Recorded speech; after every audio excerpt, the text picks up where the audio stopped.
I'm Martin Tyler, and you're listening to Harry Symeou.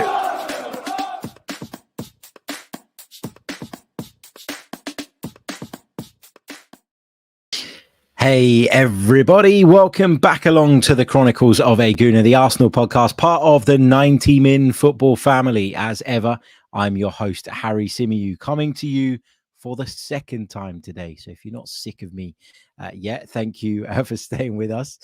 Good to see lots of you in the live chat as always. Hope you're good, hope you're well, hope you're looking forward to the bank holiday weekend that we have here in the UK. If you're elsewhere, I hope you're looking forward to whatever weekend you guys are having.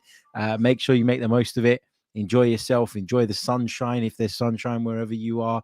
I've got a bit sort of coming through the windows at the moment, but the weather's been really, really on and off here in London today, which is a little bit frustrating, a little bit difficult to make plans that way, isn't it? But yeah, anyway, I digress. Newcastle United take on Arsenal at St. James's Park on Sunday. Big game for both sides, really, because Arsenal, of course, looking to keep their Premier League title dream alive. I don't think we will win it. I think it's gone. I think it's done. I think that Manchester City are going to cruise to it now. But we have to be there in the event that they slip up. We have to be there in the event that they do drop points. And so that means we have to win our last 4 games, starting with the trip to St. James's Park, which is not going to be easy. Make no mistake about it. This is a really, really tough fixture, particularly based on Newcastle's form this season. You know, we went there last season when they were on an upward trajectory under Eddie Howe, and we were beaten well. I thought we were really poor that day. We were second best from the beginning. So, you know, we're going to have to be at something close to our best, you feel, to get anything from this game, let alone all 3 points. For Newcastle, it's a big game because, of course, they are looking to secure Champions League football. And if you think that Arsenal haven't been in it for a long time, well, what about Newcastle United? As I briefly mentioned earlier on when we were talking about transfers on our earlier show today, which you can check out on the YouTube channel and on whichever podcast platform it is you prefer to listen from. You know, this could be the starting point, the kickstart to the Newcastle United project that they so desperately need and want. So, yeah, it's going to be a really interesting game, a really interesting tactical battle. We'll come on to a little bit about that a little bit later on the program. We're going to talk about the team selection. We're going to talk about how we think it's going to go. We're going to be taking your thoughts and questions from the live chat box, and we're also going to react to Mikel Arteta's press conference, which he gave earlier on today. A couple of interesting lines in there that I want to make sure that we keep across and make sure that we talk about. So I guess that's the best place to start, right? The press conference, as I said, took place earlier this afternoon. I guess the big question that Mikel Arteta is going to be asked and was asked today, and that will continue to happen, was around the fitness of William Saliba. Now, I think a lot of us have kind of made peace with the fact that we're probably not going to see him again this season. I certainly have. I've made peace with that. I was resigned to that when he spoke about him. I think it was in the lead up to the City game. The minute he kind of said, well, you know, the progress hasn't been there. He's not progressed in the way we thought, hoped, or expected. That for me was confirmation of the fact that William Saliba's progress or that William Saliba's season, I beg your pardon, was probably over. So I'm not expecting from week to week now to hear anything different. I'm not expecting to hear from Mikel Arteta that William Saliba has come through this and he's feeling great and he's feeling good and he's been back in training and he's ready to go. It is worrying, the nature of this injury, because it seems like it's something that seemed so innocuous at the time, yet he can't shake it off. And we all agree and we all know that we're a much better team with William Saliba in it. So naturally, there's going to be that disappointment there. But on the subject of the Frenchman, Mikel Arteta said that there's still been no activity involving William Saliba around the first team yet. And so he doesn't expect him to be with the first team. He was then asked a follow-up question, which was, do we expect him then, based on what Mikel Arteta is saying, to be out for the remainder of the season? And he said, look, we're not there yet in terms of saying that or ruling him out for what remains of the campaign. But I think you can kind of read between the lines. If he's not had any first team training, and there's a number of weeks now between now and the end of the season, you got to assume that it's done for William Saliba, and you got to assume that they just need to focus on getting him back to fitness. And if there was an opportunity to take even the smallest risk to try and get him back in the team because we are vying for the title, of course, then I'm sure Arsenal would take it. But the fact that they're being so cautious suggests that maybe this injury is more severe than we were ever allowed to know. And that is a concern. Obviously, over the course of the summer, you'd expect him to get back to fitness. So it's probably not going to have a knock-on effect into next season, you hope. But this is worrying and this is concerning. And, I'd have loved to have had him back for this game.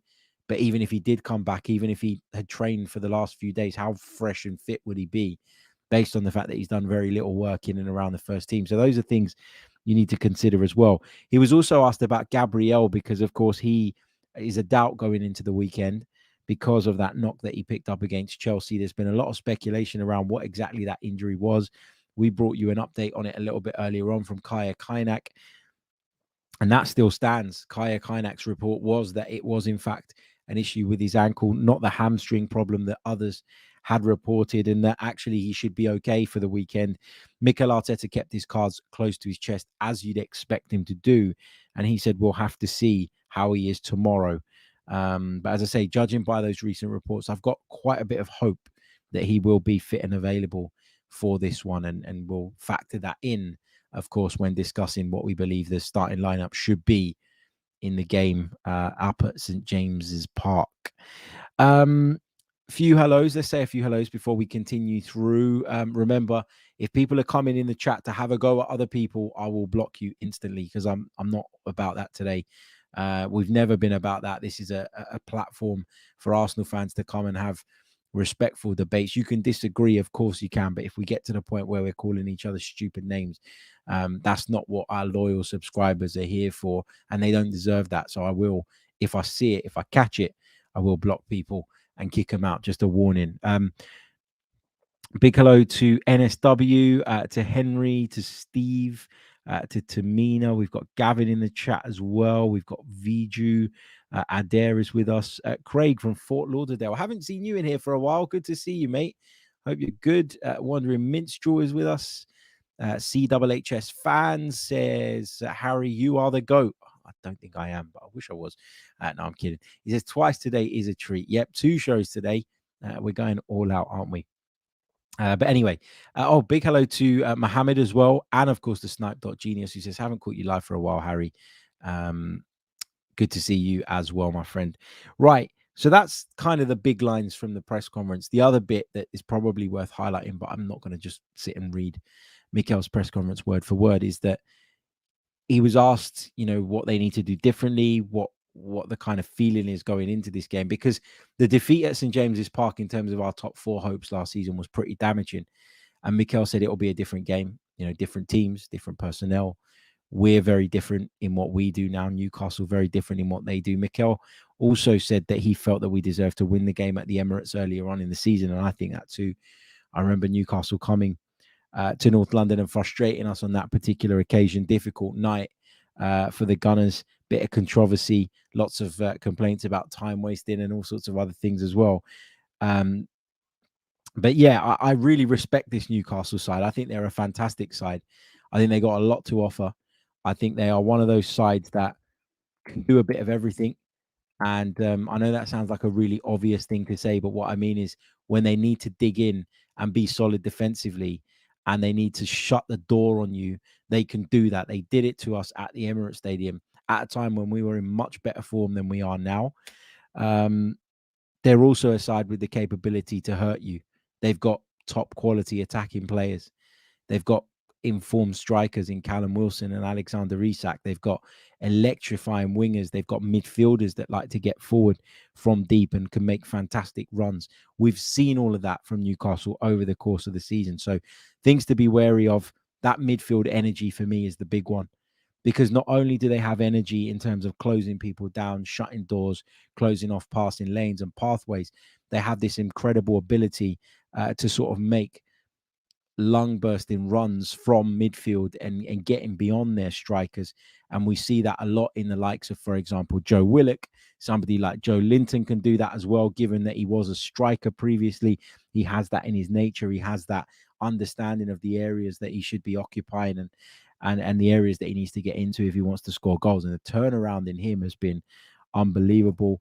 As I mentioned, defensively, I think they're really solid. I think they have got a wonderful blend there of players that can play the ball out. Kieran Trippier, Fabian Schär, but they've also got people like Dan Burn, for example, who can just get stuck in and can make it really, really difficult for you. He's a good footballer as well, an underrated footballer in terms of what he can do with the ball at his feet. But I just think they've got that really good balance. Eddie Howe's been able to find that between having that solidity and power and strength and presence, but also having all the other things that you need as well in the modern game. So those are the things I'd be worried about. Now we're going to talk about Arsenal's team selection in a bit. And there are questions. Jakub Kiwior came into the side against Chelsea. Does he continue at right centre-back? Or is the risk of playing a left-footed centre-back at right-footed centre-back going to be seen as one that's too big to take for Mikel Arteta? We'll get into that. We're going to talk the midfield. Does Jorginho continue after a very, very impressive display against Chelsea, his former club, in midweek? Or does Thomas Partey come in? Does Leandro Trossard continue in the front three? Or does Mikel Arteta revert back to that front three of Saka, Jesus and Martinelli? We're going to get into all of that on this show. But first, we're going to take a very, very short pause. And I'm going to bring you a very, very brief message from our sponsors, the good people over at NordVPN.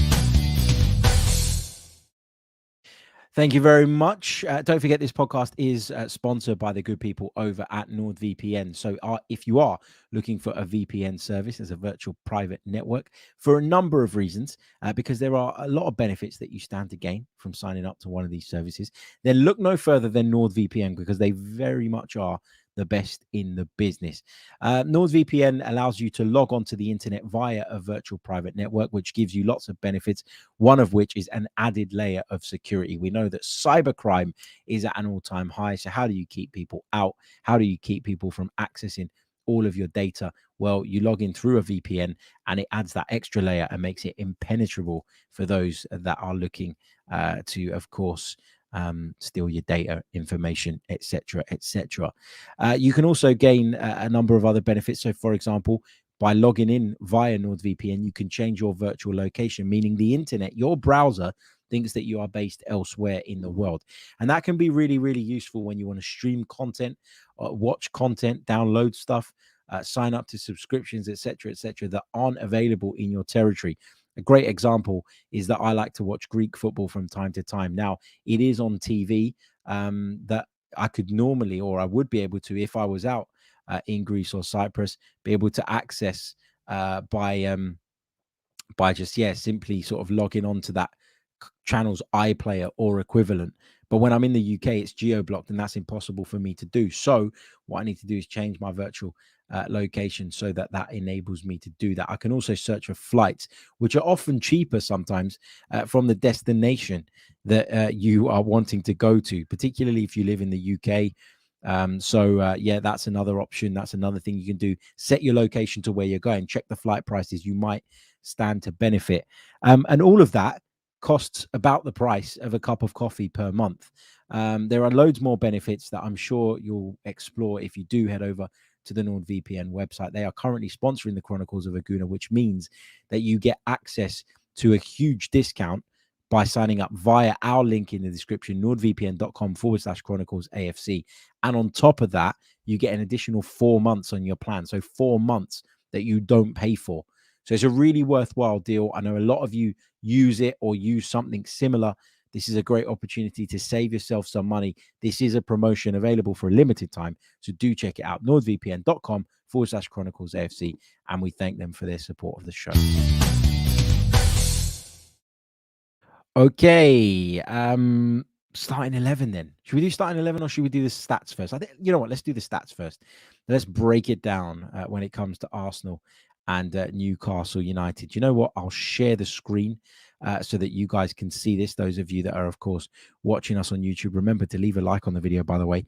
If you haven't done so already, that really, really does help.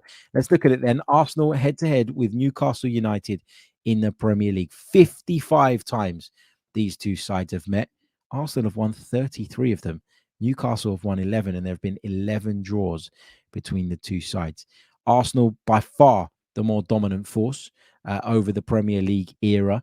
But Newcastle are not the side that they've been for the last decade. They are much improved. They have a really good manager. They've got some fantastic players, and I'm sure that record means very little actually going into a game like this. If we look at the last 5 meetings between the two sides, we met obviously, as I mentioned, back in January, 0-0 draw at Emirates Stadium. And prior to that was that damaging defeat we suffered at St. James's Park on May 16th at the end of last season. We lost 2-0 on that night. Going back prior to that, we beat them 2-0 at the Emirates on Saturday, the 27th of November, 2021. In the season prior, we won at St. James's by 2-0 towards the end of the campaign. You'll remember Mohamed El Neni scoring a good goal that day.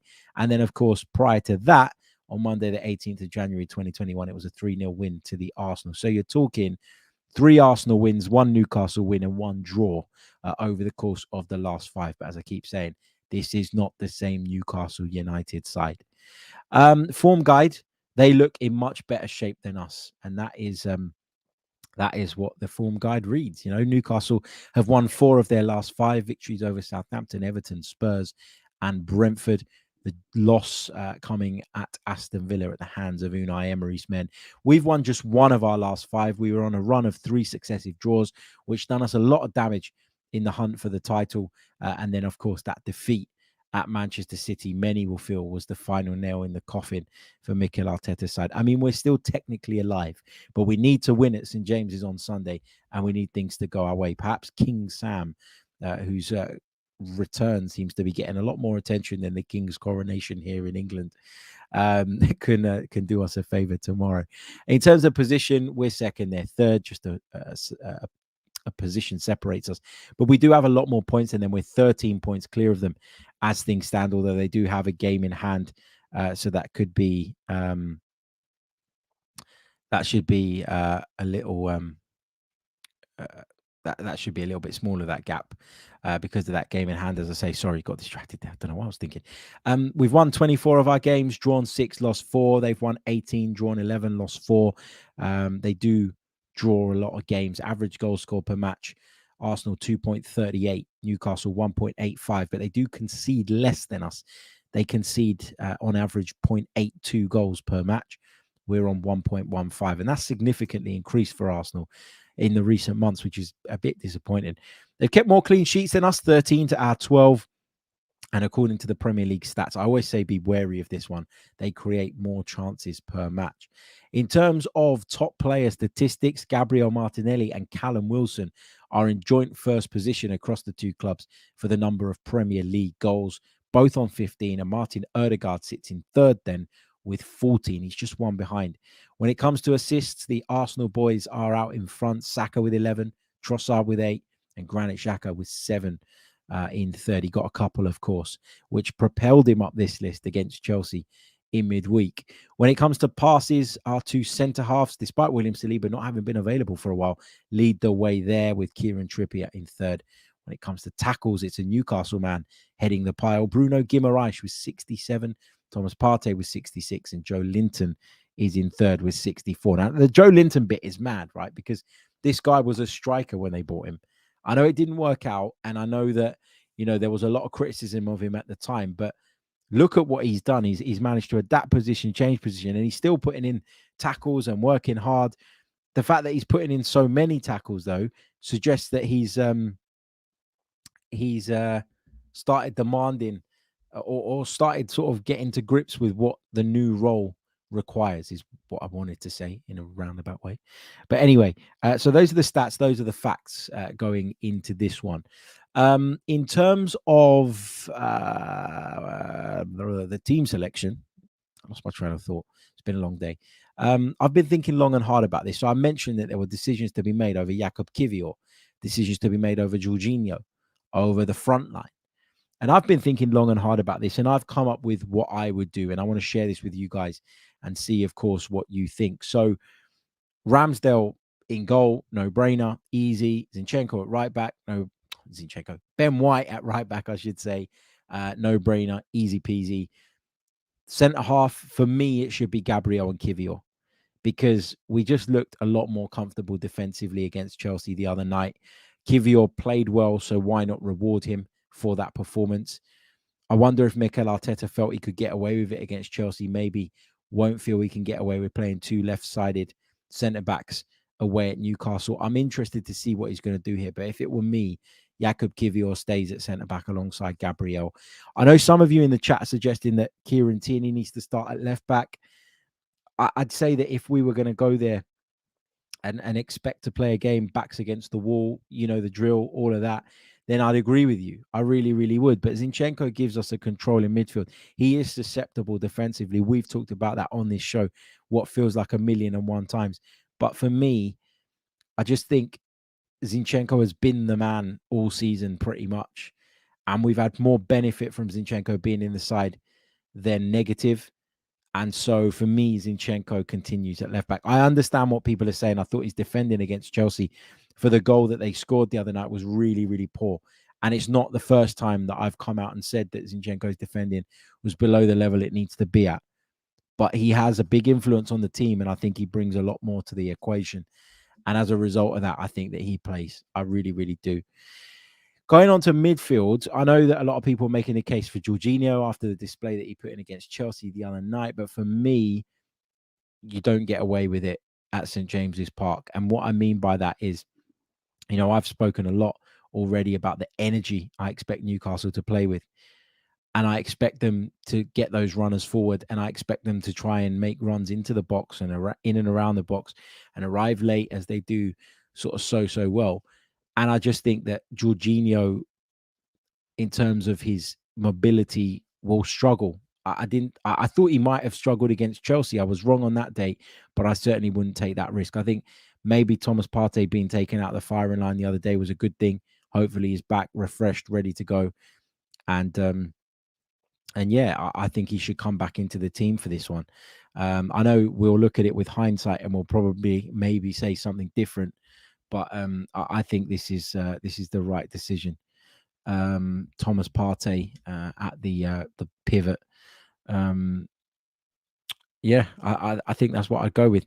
I'd go with Xhaka and Odegaard alongside him. I've said all season, this is our best midfield. It's our most balanced midfield, and it's the right option. So my midfield is Partey, Xhaka, Odegaard. And in terms of the front three, Martinelli being rested the other night was an opportunity for him to refresh and go again up at St. James's Park. And if we're going to pin them back, and if we're going to cause them problems, and if we're going to take control of the game, which I expect us to try and do because it's in our nature, it's the way we play, then I think he's a real big threat and somebody that could pin Kieran Trippier back in the way that maybe Leandro Trossard wouldn't, just because he isn't as much of a traditional winger. He isn't someone that's going to really stick to the touchline and stay high up the pitch. Trossard tends more to come deep and tends to drop into pockets and into holes in order to try and get on the ball and be a little bit more involved in the build-up. Martinelli's constantly up there and he's constantly wanting to play off the shoulder. So I think that him being there helps us, not just from an offensive standpoint, but in terms of, you know, what he does for us defensively, because he maybe makes Kieran Trippier, for example, think twice about bombing forward. He's our top goal scorer in the Premier League. He needs to play. That's how I see it. Jesus and Saka up there alongside him. Saka wasn't great, I didn't think, against Chelsea, but he wasn't bad either. There were moments, there were flashes of what we know he can do. Jesus, for me, was excellent again. And so he stays in the team. So that's my 11 to play Newcastle United this weekend. Let me just run through it again for those of you listening on audio who don't have the graphic in front of you. Ramsdale in goal, back four of White, Kivior, Gabriel, and Zinchenko. Partey, Xhaka, and Odegaard in midfield, with Martinelli, Saka, and Jesus in attack. So that's my team. Anything you do differently? I know a few of you would like to see Kieran Tierney in there. Not for me, though. Let me know in the comments. What are you thinking? How are you feeling about this game? We'll take a very, very brief pause, and then we'll talk predictions and and we'll get some of your predictions and thoughts from the live chat as well. Okay, welcome back to the Chronicles of a Gooner podcast, the Arsenal podcast, brought to you by the 90-Min Football family. Newcastle United versus Arsenal. It means a lot for both teams. I just want us to be alive. I just want us to be alive and sort of kicking going into the final few games.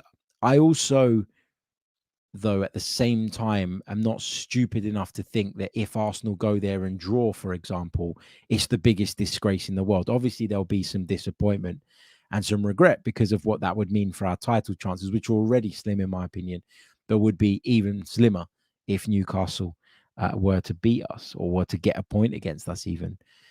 I'm not naive enough to think that we are the finished article and that we are so good that we go there and we win comfortably and no other outcome is an option or is remotely possible.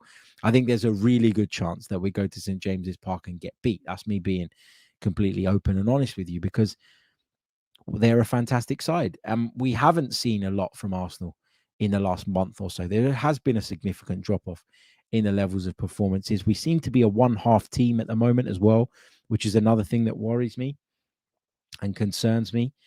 We seem to be able to perform for 45 minutes and not much beyond that. At times, it's been less than that. At times, we've performed for half an hour and then dropped off completely as well. So there is concern about that.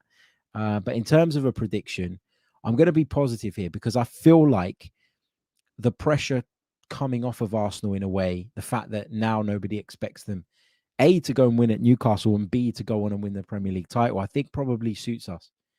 I think losing to Manchester City confirmed to everybody that they were going to probably go on and win this league.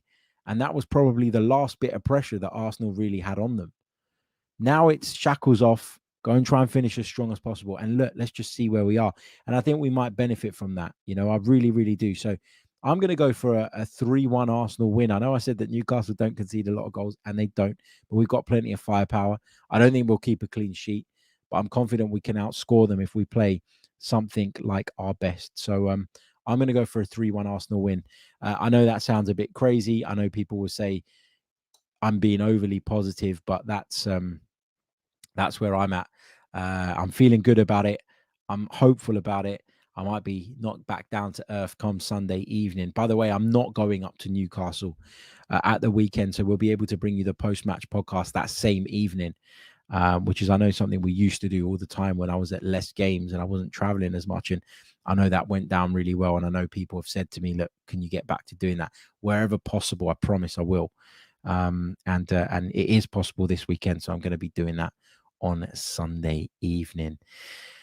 But yeah, that's my prediction. Let's take some of yours then from the live chat, because I've seen a few of you dropping some of them in. Damien Kelly actually says he'd picked the same team that played against Chelsea, which is interesting. Zaki says, how is Partey starting Sunday after that horrible performance against City? He wasn't the only one, Zaki. He hasn't been at his level. We know that, but a lot of that is to do with the structure around him as well. He looked tired. He looked weary. Some had suggested that he might have picked up an injury that the club were keeping quiet. Maybe that is the case. I don't know. But I just think in this game, this is not one that you can allow Jorginho to be exposed in my opinion. But I might be wrong. Mikel Arteta might see it differently. Steve Stone says, sorry, I'm being negative, but I can't see past a 1-1 draw. That's not negative. That's a very reasonable prediction, I would say. Gavin says, Saka has been awful for 6 to 8 weeks, but Arteta won't drop his favourites. I wouldn't say he's been awful. I'd say his level has dropped a little bit. Not awful, though. That's incredibly harsh. RF says, unfortunately, I cannot see a win. Our defence is broken. We're physically at 40%. This is the third hardest game of the season, behind going to the Etihad and Anfield. Nav says, I think if Holding plays, we lose or draw. If not, we have a fighting chance. Ollie says, what a load of nonsense this is. I'm not even going to read that. What a load of absolute codswallop. What else have we got? Lynn Simpson. We definitely need someone like Michael Oliver on Sunday, not a Simon Hooper, because we want to not be given silly decisions. The referee plays a part, and I think it's always difficult when you're the away side going to somewhere as atmospheric and as intimidating as St James's Park can be. It's important that you have a strong official, and normally in the build up to games in seasons gone by, I would never have really paid too much attention to who the official was. I know you get those sort of Twitter campaigns. Why is this guy refereeing our game? Blah, blah, blah. Me personally, I've always thought that if you're at your best and you perform, that's what's in your control. And there's no point in obsessing over things that you can't control. But this season, perhaps more than any other season, officials have been dictating the outcome of games. And for some reason, the PGMOL think that's absolutely fine as long as they give you a written apology off the back of a stupid mistake and off the back of a costly mistake. So you do have to factor in the referee now, which is a shame because that's not somewhere that you want to be when it comes to elite level football. But hey, it is what it is. I'm going to take a couple of questions just before I dash off. I've got somewhere I need to be this evening. But yeah, any questions? Anything you want? Anything you've got that's on your mind? Let me have a look at what some of you have been saying, because I saw a couple earlier on, which I'll refer back to. Not Ollie's one, which was ridiculous. Cheers for that, Ollie. Hold on. Where was there was a question that I wanted to touch on, and now I can't find it. Oh, well, if you've got any questions, get them in. If you don't worry about it. But yeah, look, I think there's going to be goals, I'd imagine. There's going to be excitement. There's going to be attacking football. There's going to be a cracking atmosphere. I think this is a Premier League fan's dream. If you're a neutral, this type of game is what you want to see. And I expect both teams to play their part in that. Hopefully we can get the result that we need to keep us alive, as I keep on saying, because it's not about, it's not about sort of getting overly excited about the prospect of City dropping points. Now, I'm past that. It's just about Arsenal not fading away. Arsenal showing everybody else that's looking at how they're going to respond to the adversity they've faced in recent weeks. It's about Arsenal proving all those people wrong to even doubt us. And that can have a big knock-on effect. If we finish the season strongly, I know our stock is high going into the transfer window anyway. We've talked a lot about this. But if we finish the season strongly, it makes it even higher. And it makes people go, yep, look how close they were. They're not a million miles off. And perhaps I could be the player to make the difference. Somebody like Declan Rice may well be looking at it with interest. Lynn asks, would we play Trossard because he's a little less predictable than Jesus? I think that Jesus has been really, really good in recent weeks, with the exception of the City game where everybody was anonymous. Everybody sort of went into their show. I think he's been really, really good. And he brings another dynamic to our attack. It's not a coincidence that we're scoring so many goals now. I think he's really important. For me, he's one of the first names on the team sheet when fit. And it's partly because he's been great, but it's partly because I feel like anybody else is a bit of a drop-off. Trossard has been a great signing, and he's been a big asset in terms of providing assists. Not so many goals, though. Jesus' goal-scoring form since he returned has been decent. And so, yeah, for me, Jesus up front all day long. Trossard, if he does come in, it will have to be in one of the wide positions, but I'd go with Saka and Martinelli personally. But anyway, right, going to leave it there. Thank you all so much. Enjoy your Friday night. Enjoy your Saturday. Enjoy your Sunday up until the Arsenal match. And then, of course, it's in the players' hands. We'll be back on Sunday night with some more content. Maybe tomorrow, if anything of any real interest breaks, any big news comes out, then we'll make sure we're across that. But for the time being, our plan is to be back on Sunday. So I'll see you guys then. Until next time. Goodbye. I'm Martin Tyler, and you're listening to Harry Symeou.